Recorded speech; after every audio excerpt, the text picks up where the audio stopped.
I'm Rod Serling. You're listening to The Zero Hour. Rest your eyes.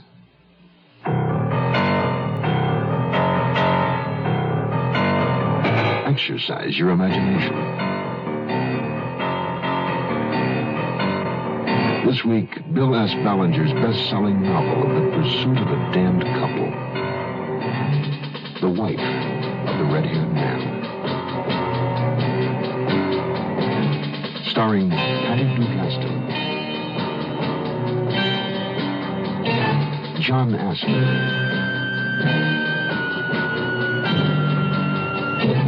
and Howard Duff.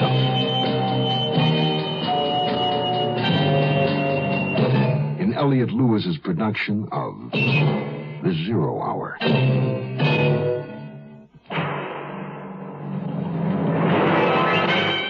The Mutual Broadcasting System presents The Zero Hour.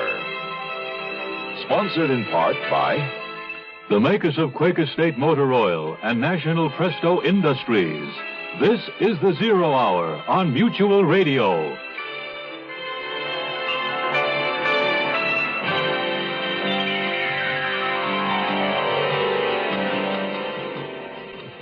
Hugh Rohan, supposedly killed in Vietnam, returns after an absence of 7 years to find his wife remarried to Albert Turner. In a confrontation, Rohan, the red-haired man, panics and kills Turner. Mercedes Turner, still in love with Rohan, flees with him. She hurriedly gathers money and her jewels, buys a car, and the two escape New York and drive to Delaware. Two detectives, Williams from the 19th Precinct and Scores from Homicide, are assigned to the case. Williams finds that Mercedes Turner was secretly married to Hugh Rohan before her second unhappy marriage to Albert Turner. However, he doesn't know it was Rohan who shot Turner, nor is he yet aware that the fugitive Rohan even exists. But first, this word. Josephine, open up! It's me, Napoleon Bonaparte, Emperor of all France, much of the civilized world, and Louisiana if the deal falls through. Quick, Pierre, hide in the closet. Napoleon must not find you here. Coming now, Pete. Ah, Josephine, I had to see you. Napoleon, my dearest heart, what are you doing here? I thought you were at Waterloo. I was, but it ended early. What is that? I smell cigarette smoke. You know I hate you to smoke. I didn't. I don't. I started again. Aha! The smoke coming from that closet. Come out of there, you scoundrel, and on carte. It was only in there to pick up the dry cleaning. Take that, you filthy escargot. This world history lesson was brought to you by your American Cancer Society, which says smoking can be injurious to your health. Touché! In more ways than one. I drove back to New York late at night after my Connecticut scouting expedition. I found that Mercedes Turner and a young red-haired man named Hugh Rohan had been in love and had gotten married. This confirmed my growing feeling that someone had been with Mercedes Turner when her husband had been murdered. Someone who was with her now as she ran from us. In the morning, Scores was waiting for me with additional medical examiner reports. Albert Turner was shot with a .32. One shot through the heart. Anything on that carpet stain? The one in the living room? It's Turner's blood, all right. So that's where he was shot. Fingerprints? Well, someone cleaned up pretty well, the lab boys feel. You don't say. Yeah, they lifted prints on Turner, the maid, Mrs. Turner, some unidentifieds. But the doorknob, bar surface, phone, all clean of any prints. Oh. That it? No, one thing more. They picked up a strand of red hair. Texture indicates it's a man's. Now, Thelma Jordan can't recall any visitor to the apartment who had red hair.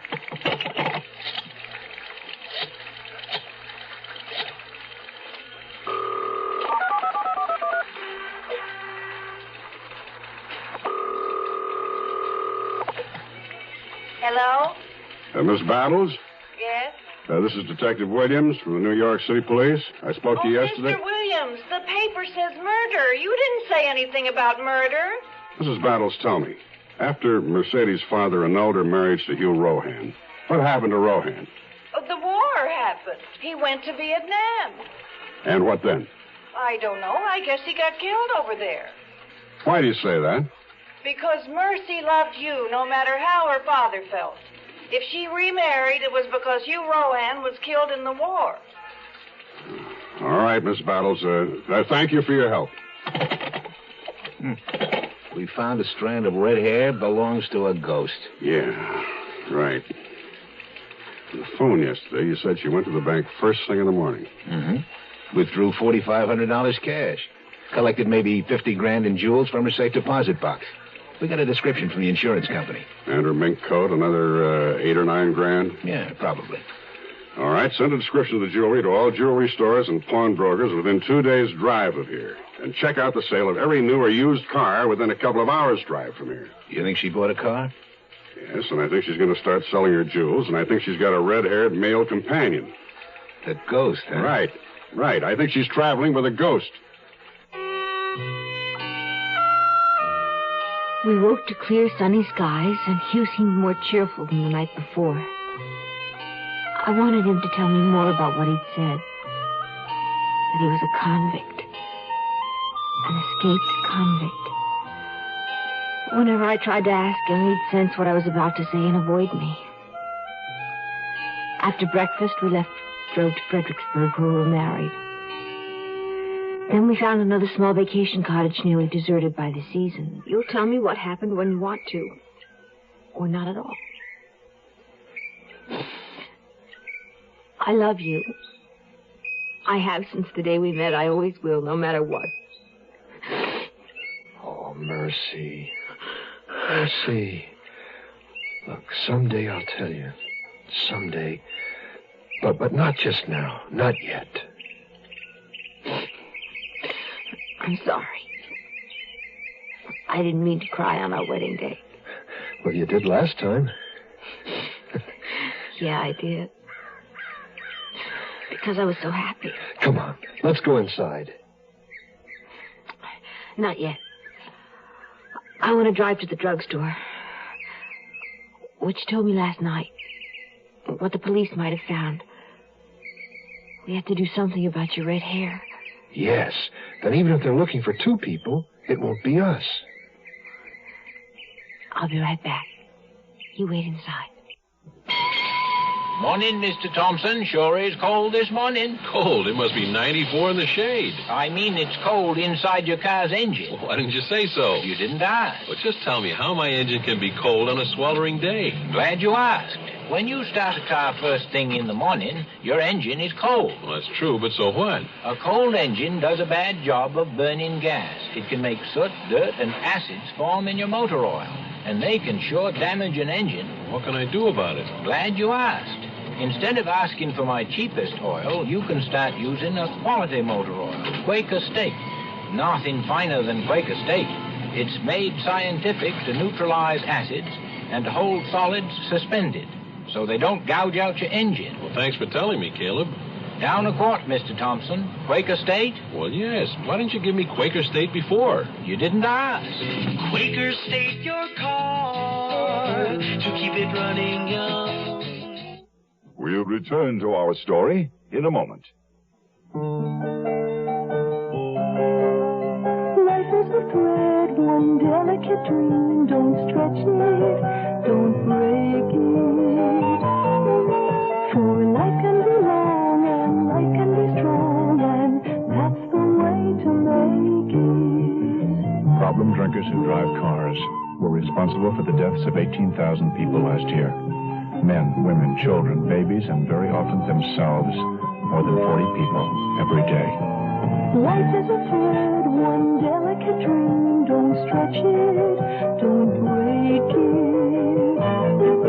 For life can be long and life can be strong, and that's the way to make it. Get the problem drinker off the road for his sake and yours.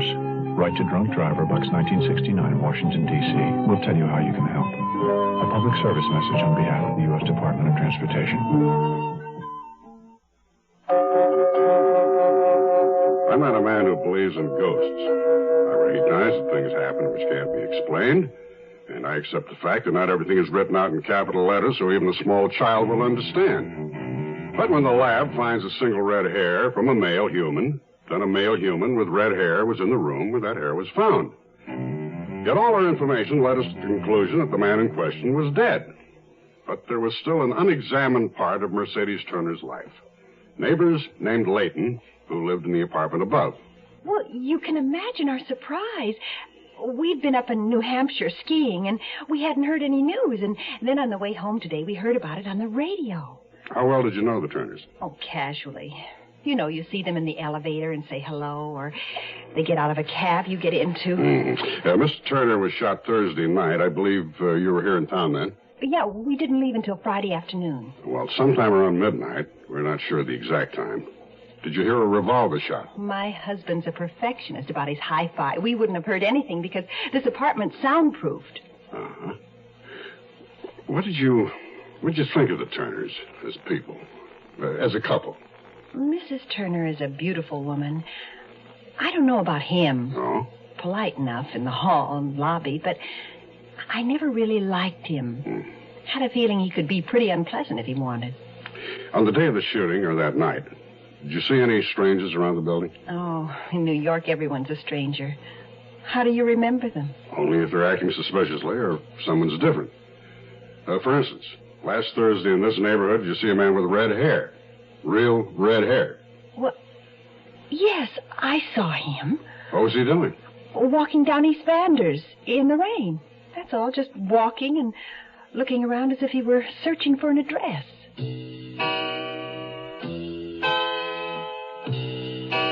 Dyeing Hugh's hair brown changed his appearance remarkably. But very subtly, his attitude had also begun to change. Perhaps it was because my memories were of a younger, more innocent time, when the future was spread safely before us, ours for the taking. But by the time we left Fredericksburg, he'd become shifty, suspicious. I was driving. Where are we headed? Richmond, Virginia.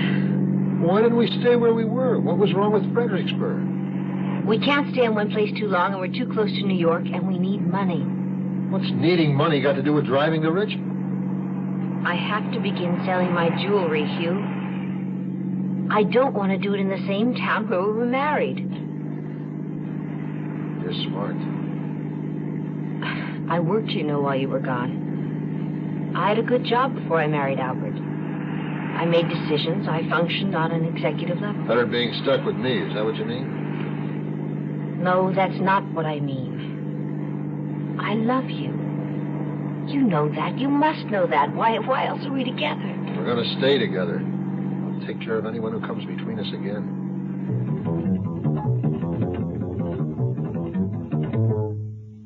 In Richmond, I found a company, the Dixie Jewelers, which bought and sold old jewelry. The man was nice and honest, but I was shocked at what I received for my cluster diamond earrings.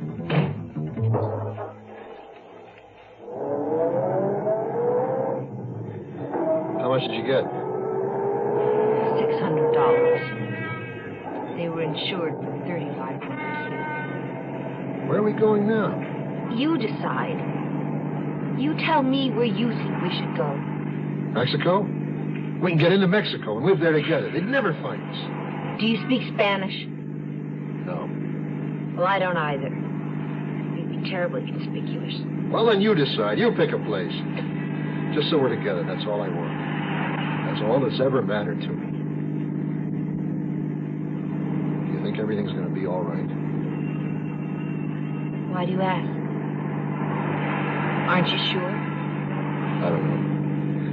I'm no longer sure of anything. Those years and all those years, they take it away from you.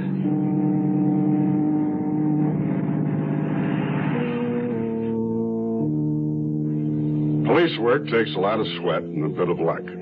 We got our first break because New York, New Jersey, and Connecticut cooperate closely on car information. A woman answering Mercedes Turner's description had bought a used car in Jersey City, Jersey plates. When we checked out the name and address she'd given for transfer of title, we found there was no such person and no such address. A teletype to the Delaware State Bridge Authority brought us further information. The trooper remembered the car because it was driven by a man with flaming red hair. The car had crossed the bridge at the end of the Jersey Turnpike. From there, it might have gone into Delaware, Maryland, or Virginia.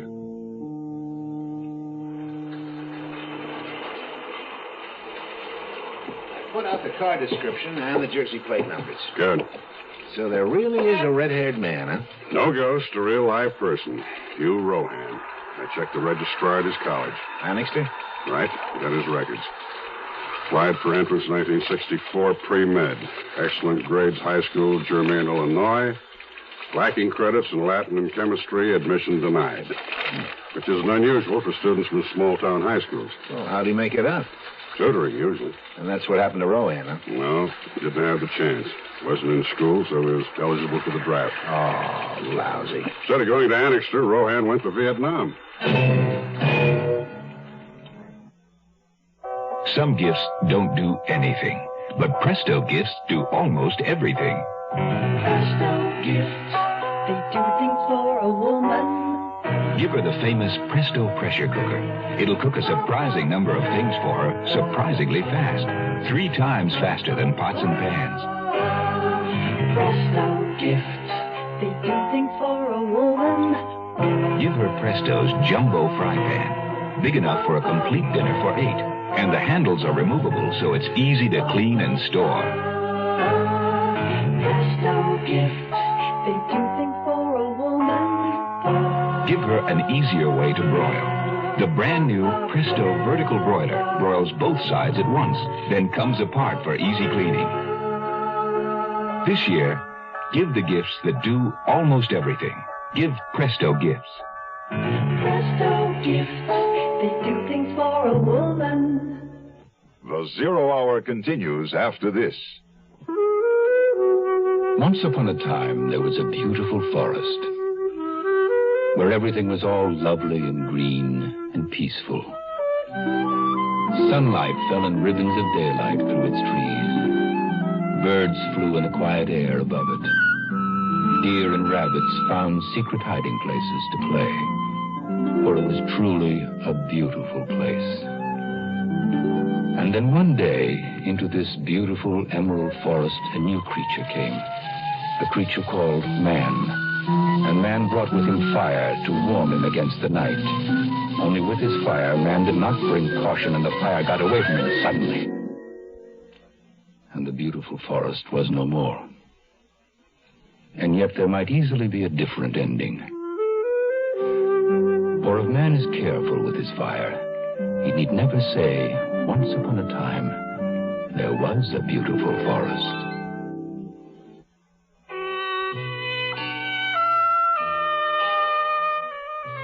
We drove all day under a sky the color of gray worsted.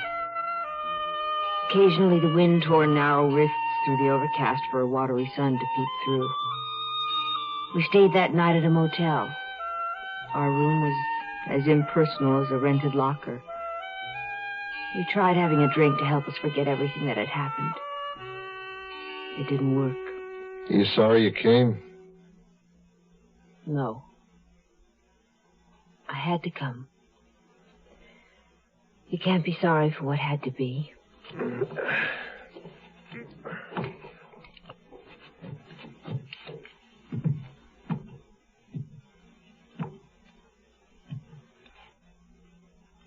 It's dark out.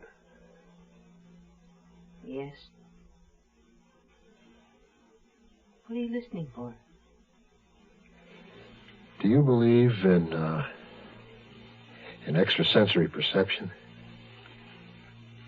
I don't know. Sometimes, maybe. But it'd take a lot of proving. I had a feeling this afternoon, sudden, sort of peculiar, odd, like intuition. A message said, the chase has started. They're looking for a couple. There's no way you can know that. Oh, yes. Yes, there is. The Collins used to talk about it. I didn't believe it. But I do now. No. There's no way you know that's true. It's like telepathy. As if some cop's thoughts are being transmitted to me. Not all the time. Just now and then. Just a little bit.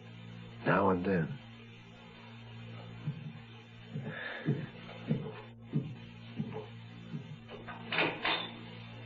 Where are you going? There's a car parked out there. Michigan plates. I'm going to get rid of our Jersey ones.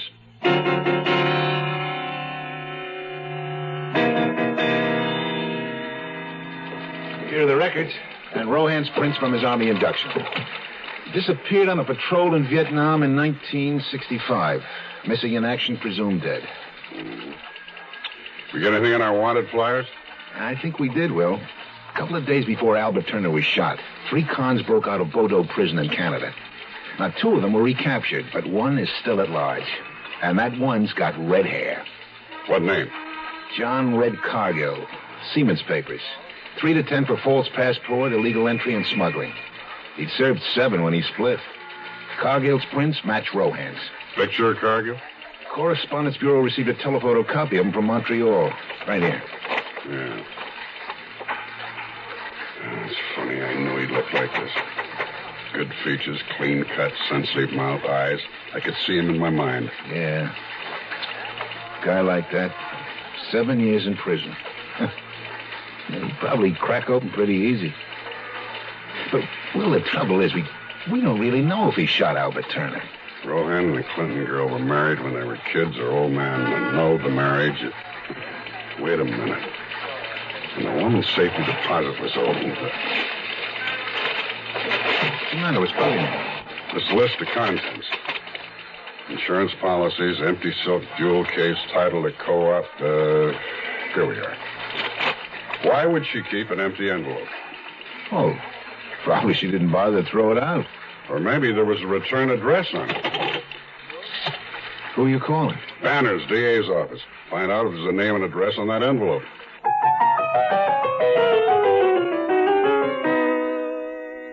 We didn't stop again until we reached Kansas City. We had run from the Atlantic to the Midlands. Hugh's mood varied from moment to moment. Sometimes he was cheerful and optimistic, and I had hopes, against my better sense, that perhaps something would work out for us. But then he'd plunge into gloom and despair. And try as I might, I could see no future for us except to run until we were caught. Perhaps he felt the same way in that tiny Kansas City hotel room. Oh, Hugh, please put that gun away. I need it. Reminds me of prison. What I may need to do so I don't go back there. You have to get rid of it. It's direct evidence. I won't let matters get that far. Why did you marry Turner? I told you why. You were gone so long. I tried to convince myself that I didn't love you anymore. But the moment you came back, it was the same way it had always been. Isn't that enough? But now you're... What do you think? What are you thinking? That I'm different? That I'm not the same? We've both changed, darling. I no longer know what you think or feel either. Both of us together, possibly we can make one whole person.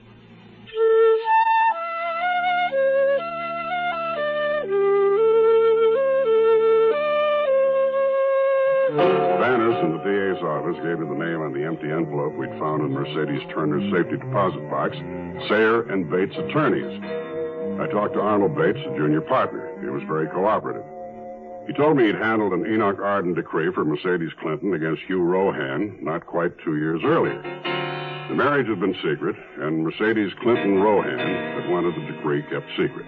Her father was an old man in poor health, and she hadn't heard from her husband Hugh in 7 years. He was presumed dead. You mean they were married a second time? Right. After Lyman Clinton had the first marriage annulled, they were married again secretly, just before Rohan was sent to Vietnam. Where he goes out on a patrol and disappears. To service again in a Canadian jail under another name. Uh-huh. Well, whatever names they use, Will. We got a description, we got his prints, and we know their car. We're gonna get him. Yes, I think we will. Any reports on the jewelry? Not yet. Keep after it. They're gonna need money.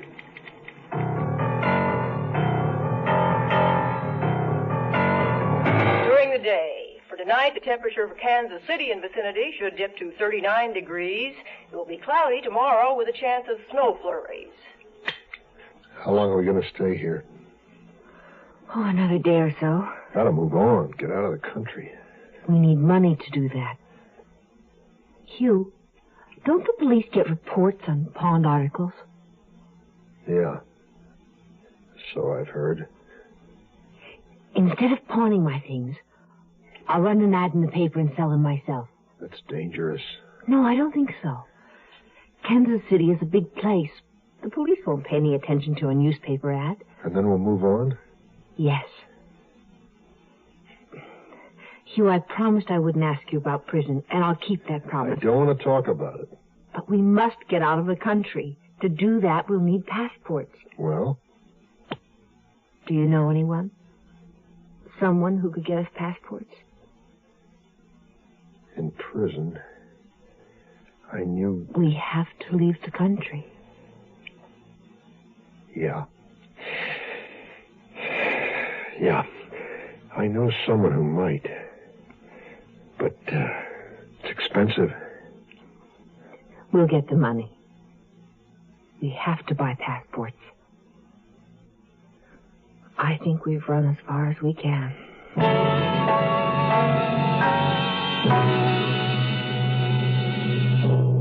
You are listening to Mutual's presentation of The Zero Hour.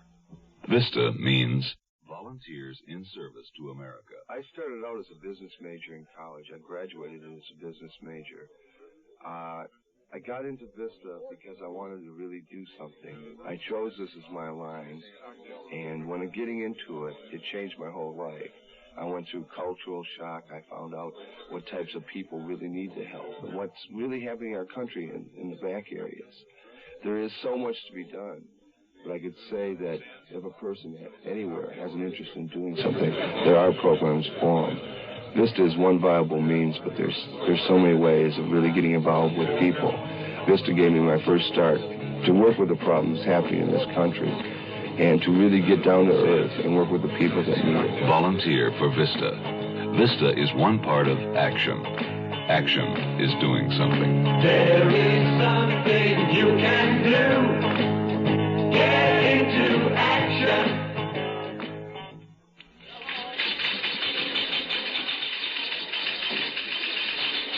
There's a disease in business today we might call spiritual schizophrenia. You see it in individuals who apply one code of conduct in their personal affairs and a quite different one in business or government. The belief seems to be that we are less responsible as individuals when we make business decisions, that business has a different code. When you think about it, that doesn't make sense. Profits are not the only gauge of business success.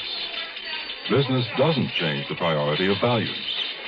We are born to the community of man first. The others are secondary allegiances. Make your personal morality work where you work and see the difference. The community of man, God's club. Be an active member. This message has been brought to you by Religion in American Life in cooperation with this station.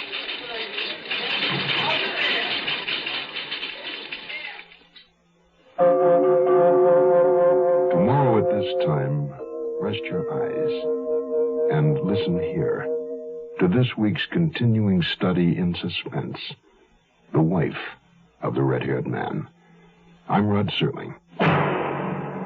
Today's episode brought to you in part by Quaker State Motor Oil and National Presto Industries.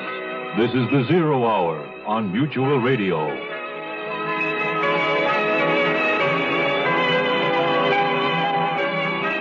You have been listening to The Zero Hour, a presentation of the Mutual Broadcasting System in association with Hollywood Radio Theater. Heard every weekday at this time. Rod Serling is your host. Zero Hour is produced and directed by Elliot Lewis. The Hollywood Radio Theater theme was played by Ferranti and Teicher and is now available on United Artists Records and Tapes. Hugh Douglas speaking. Tune in tomorrow, and once again, rest your eyes and listen here to the Zero Hour.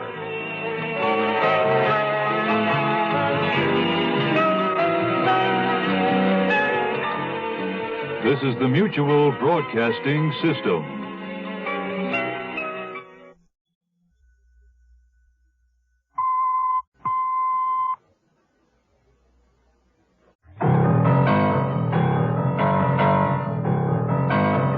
Exercise your imagination.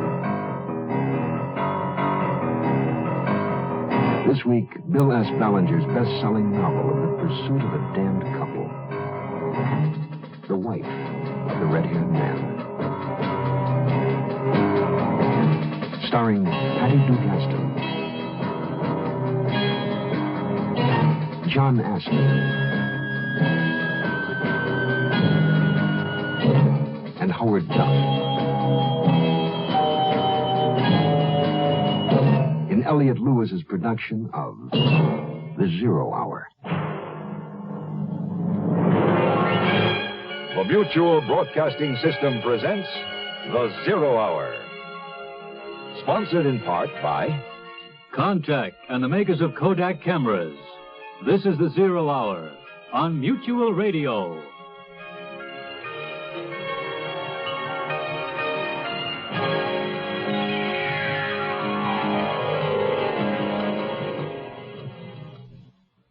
Hugh Rohan has returned after having been missing for 7 years to find his wife Mercedes married to Albert Turner.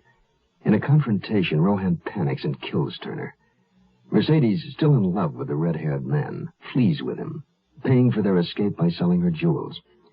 As their flight continues, Rohan subtly changes, losing his assurance, his confidence, even much of his ability to make decisions. Assigned to the case are 2 New York City detectives, Scores of homicide, and Williams of the 19th Precinct. They have been painstakingly putting together the puzzle of Albert Turner's murder by tracing Mercedes Turner and Hugh Rohan's earlier life. Their trail has taken them from New York to Connecticut to Virginia. But first, this word. I'm Lucille Maness, an unsuccessful big businesswoman, and I'd like to tell you a little bit about my unsuccessful business. Well, I was the co-founder of this women's book club, but we ran into a little trouble. We had all kinds of problems, so I called SCORE. That's the Service Corps of Retired Executives. They're retired executives who volunteer to help small businesses. I went over and discovered Lucille was in deep trouble. I made several simple business suggestions. I also strongly recommended the club seek incorporation with a well-established women's magazine until its membership increased sufficiently. Unfortunately, one of my associates really didn't like the idea of a man giving us advice, so she wrote herself a check with the remainder of what we had left in the treasury and took off. Well, Mr. Krause came back to help again. A man who knows how to solve problems likes to keep solving them. Volunteer for SCORE. SCORE is one part of action. Action is doing something. There is something you can do. Get into action.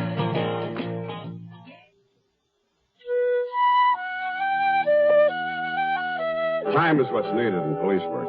Time for lab work, time to check out clues, time to find witnesses, time to get replies to the hundreds of flyers that are put out to locate stolen or missing property.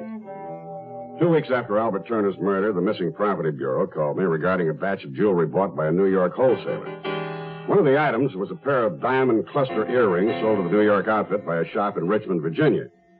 The earrings were those described by the insurance company as belonging to Mercedes Turner, part of the jewelry she'd taken from her safe deposit box the morning after her husband's murder. I flew down to Richmond to talk to a man named Town who'd bought the earrings from the Turner woman. If you'd look at this sketch, please, Mr. Town. Does the woman seem familiar to you? Yes, sir, it looks like her, sort of. But, the first gentleman I talked to in New York mentioned the name Turner. The lady I wrote out a check to was a Mrs. Brewer. As soon as the check clears, I'd like a copy of her endorsement. Compare it with our suspect's handwriting. Make sure we've got the right person. All right. I'd be pleased to help you. How'd the lady react to the money you gave her? Was she disappointed, you suggested? She was indeed. But then they always are, you know. person don't take into account markup and resale prices and so on and so on. She was disappointed, I'd say. But she accepted your offer. Oh, yes.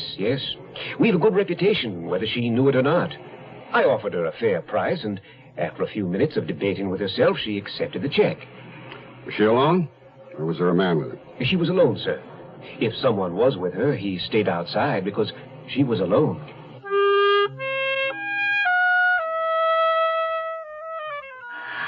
We stayed in Kansas City while I advertised that my jewelry and mink coat were for sale. Where Hugh had wanted to run, to move constantly. Now, without explanation, he changed and seemed content to stay.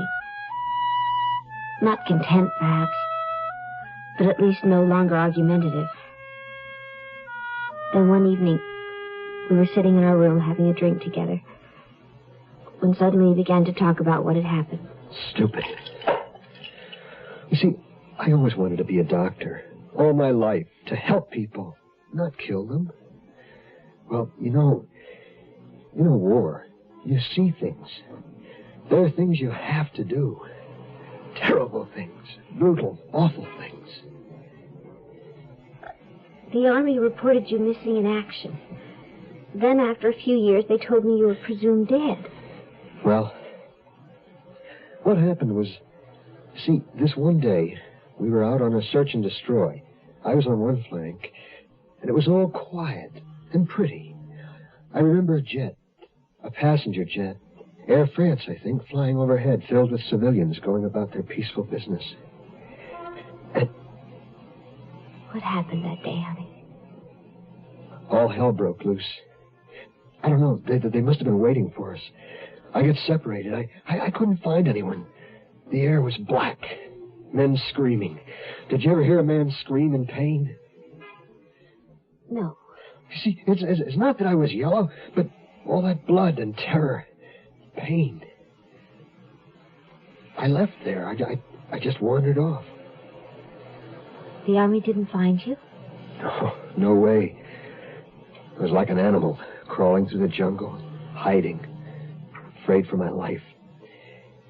Somehow, I don't know how, I got to the coast, to where the merchant ships were anchored, waiting to get into the harbor and unload. That's where I met Cargill, a merchant seaman on the job ashore, an old tanker. He told me he'd give me his papers and get me a berth on an outgoing freighter to Montreal, if I'd help him. Help him how? Well, he wanted me to deliver some uncut rubies to a fence there. Do you understand? You see, I didn't do it for money, not for anything, except to get away from there and get home to you. That's all I wanted. Do you understand? Yes, Hugh. Of course. But how?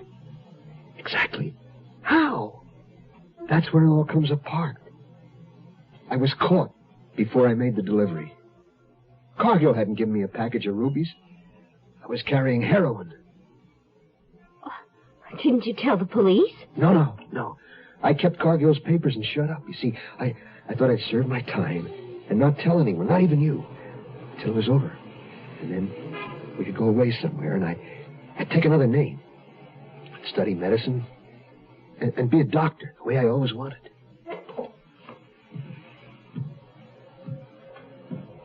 Look at me, Mercy. Yes, dear. Is it too late? I don't know. You don't blame me? No. In New Orleans, there's a man who can get us passports, but it's expensive. We'll sell more jewelry. And someone will buy the coat. He's after us, you know. Who? A cop. I told you, I know when he's onto something. It's like the two of us are connected. Hugh, he may be after us. We don't know what they found out. I'm going to paint the car blue. And I'm going to get another set of plates. I'll be back.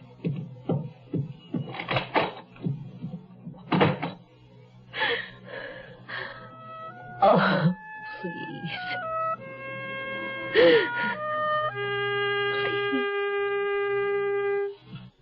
Give your hand to a friend. Give your heart to your love. But give your cold to contact. The sooner the better.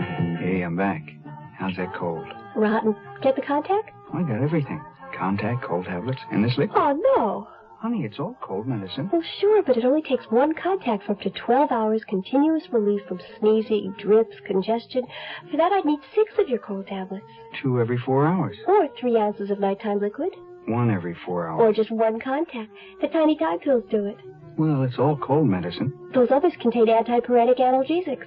The liquid, antitussive, and alcohol. They're not in contact. 6 or 3 or 1. I'd choose the 1 contact. Me too. And I'm the one with the cold. Give me cold contact. The sooner the better. 6 or 3 or 1. When you catch a cold, take contact. Only as directed. We'll return to our story in a moment.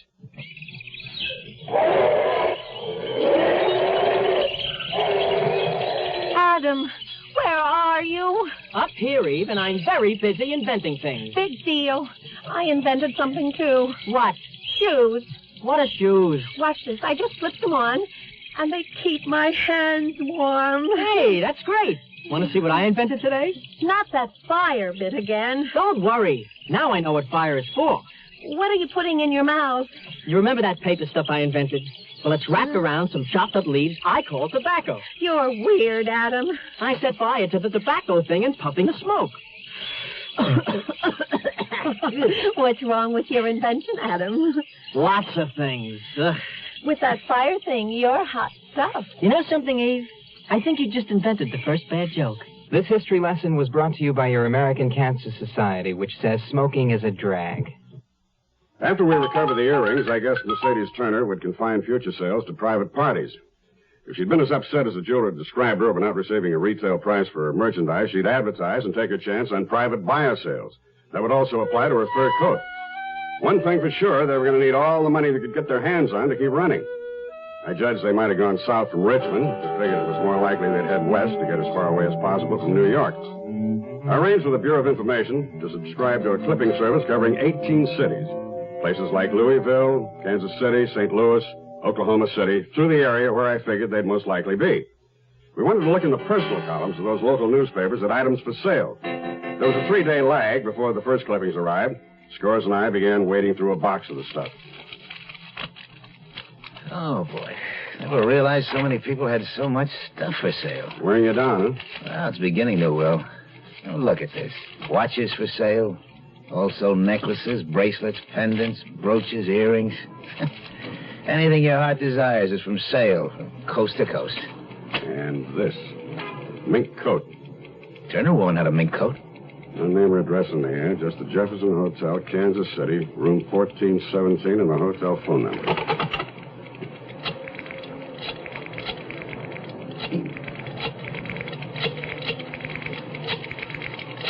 You suppose it's them? Plus area codes. No way you can tell where the double the call's coming from.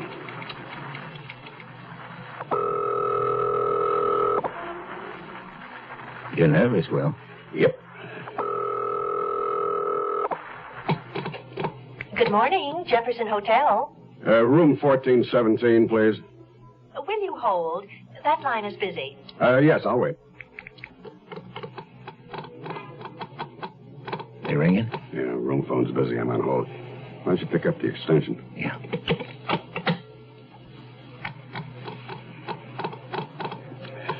I can ring your party now. Thank you.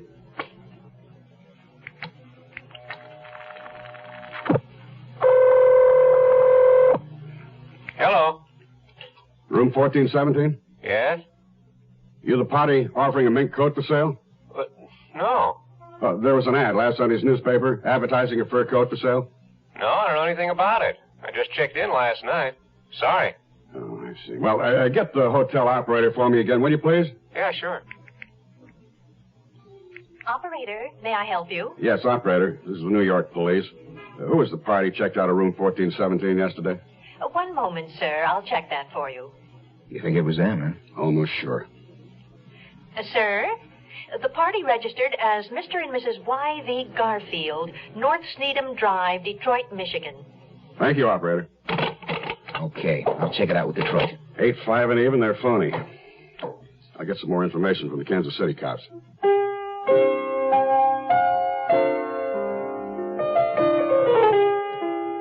We stayed longer in Kansas City than we planned.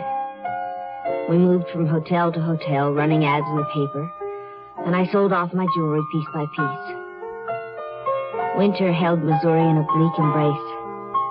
The city tried to cheer itself with holiday decorations, strings of lights and vivid displays from the plaza to the downtown area. But the approach of Christmas brought little joy to Hugh or me. It was then that he began to disappear for hours at a time. I assumed he was walking or reading in the library. Anything to be out of that confining hotel room. You the store manager? Assistant, Davis.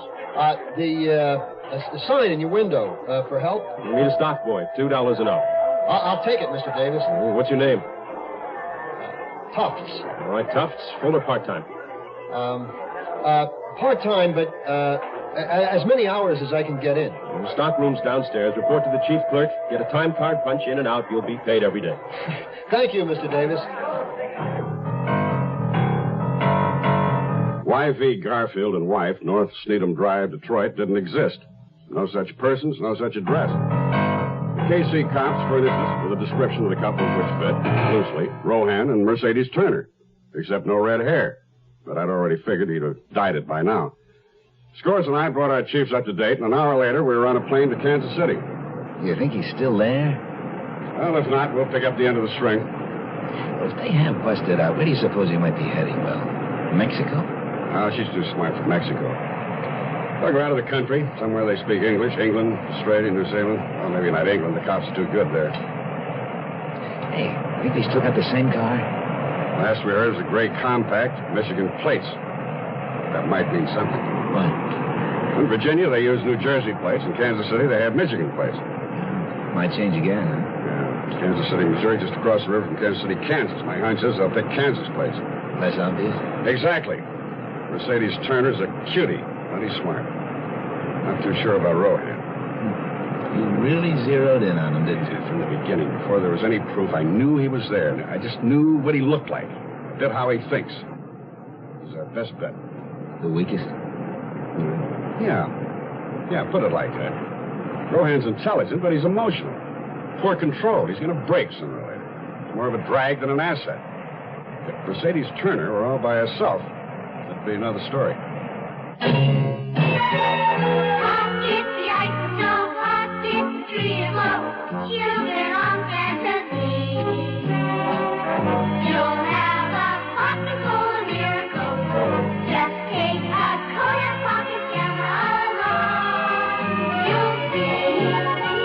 The Kodak Pocket Instamatic camera is a miraculously little camera to take such big, sharp pictures. Take a pocket anywhere and everywhere your Christmas takes you.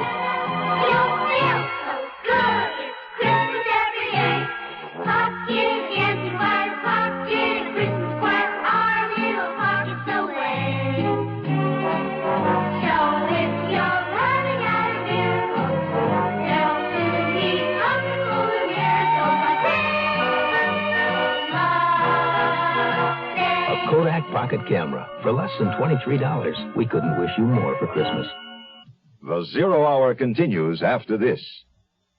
Here's an important announcement for parents by Dr. Sidney Marland, Assistant Secretary for Education at the Department of Health, Education, and Welfare. Do you have a son or daughter who wants to begin college or vocational training after high school, but there just isn't enough money? If you do, I have some good news for you.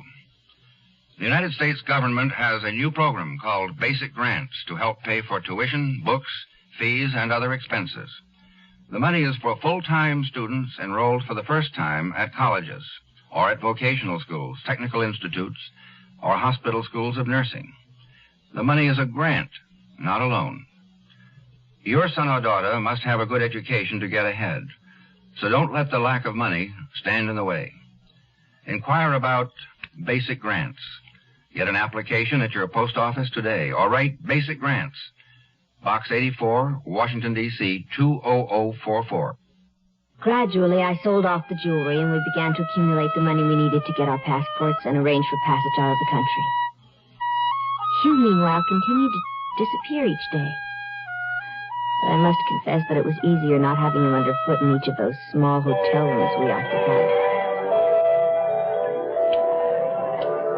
Well, good morning. Didn't think you were going to show. Sorry, Mr. Davis. Christmas is day after tomorrow. So I'll be glad. You said that working here, I can get a 20% discount? Yes, tops anything in the store. Now, get with it. Restock counter 15 with perfume. Yes, sir, as soon as I get my jacket.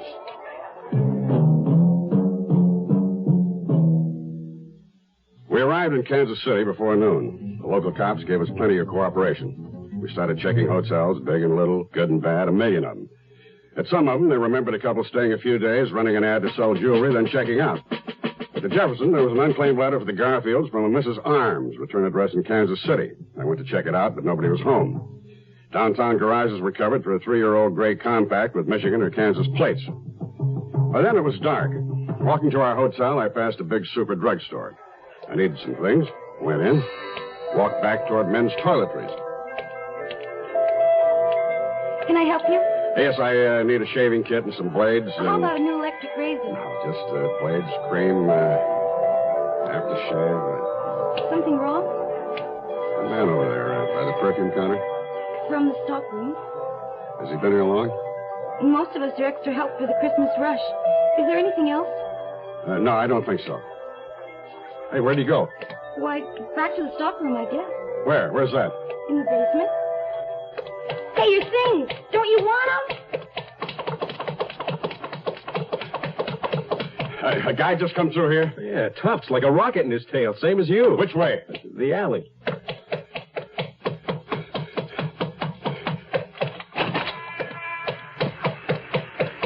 Rohan! Rohan!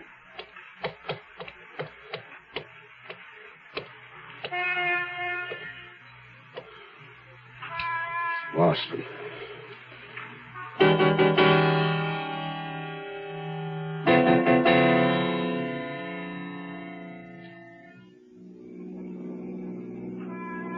South now?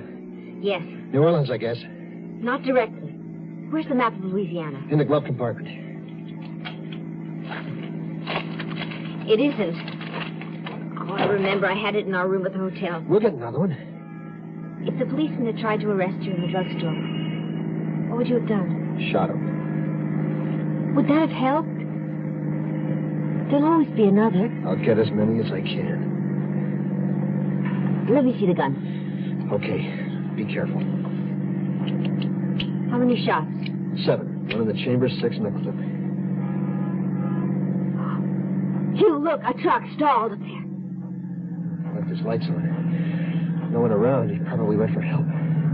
Stop the car. Get the Nebraska plates. Okay. Right away. I'll keep the gun in my purse. At least I knew Rohan and the Turner woman were in Kansas City. Why had they stayed over?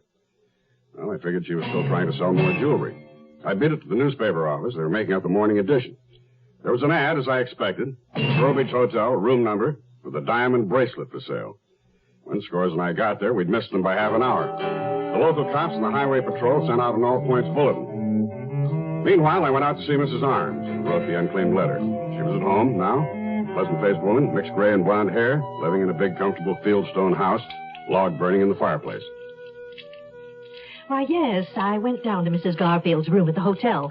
I was interested in the fur coat she wanted to sell. But you didn't buy it? No, it was a lovely coat. I made her an offer, but she didn't take it. Well, I came home and thought it over. Later, I tried to call her, but there was no answer. So I dropped her a note offering more. Mrs. Arms, when you were in the hotel room, did you see anything unusual? No, nothing.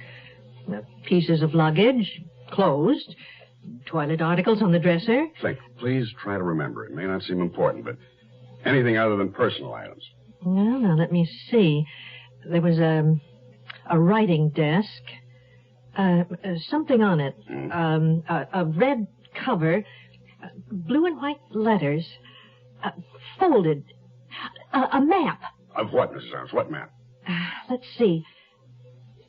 Louisiana. That's it. Louisiana, New Orleans.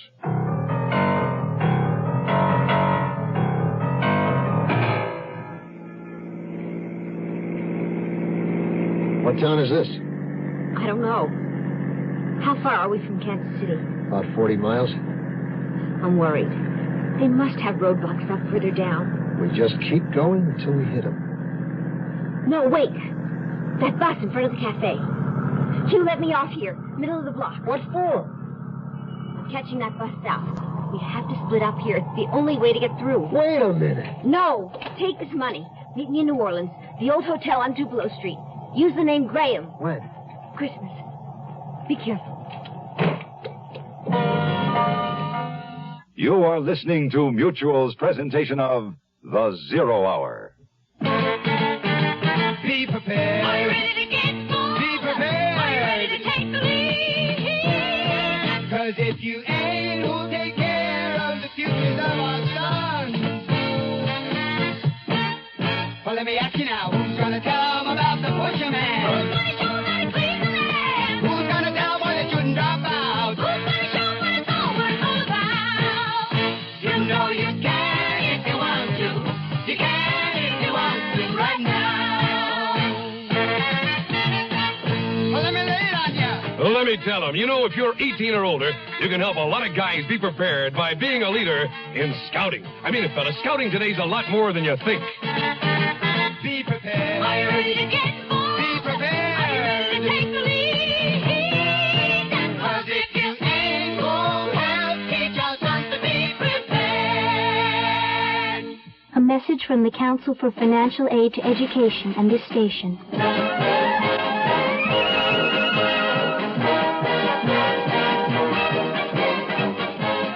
College students now march to a different drummer, and sometimes it seems to no drummer at all. But what matters most is that colleges continue educating. Students and their parents pay tuitions to make this possible, but the money they pay just doesn't go far enough. 2/3 of college costs must come from other sources, including contributions from friends of colleges. How can you be the friend of a college? You can believe that educating young people is the main thing, not whether they're singing football songs or folk songs. You can be willing to back up your belief with a gift, because colleges need money to march ahead. A lot of that money must come from people like you. Give to the college of your choice, now. Tomorrow at this time, rest your eyes and listen here to this week's continuing study in suspense, The Wife of the Red-Haired Man. I'm Rod Serling. Today's episode brought to you in part by Contact and the makers of Kodak cameras. This is the Zero Hour on Mutual Radio.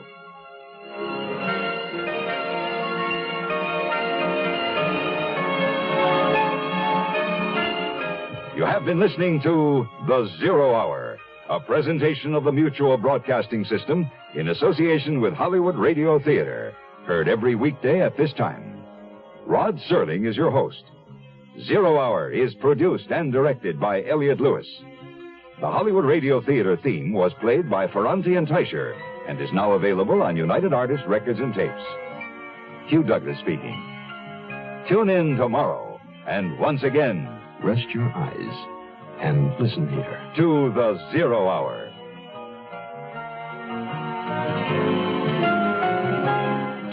This is the Mutual Broadcasting System.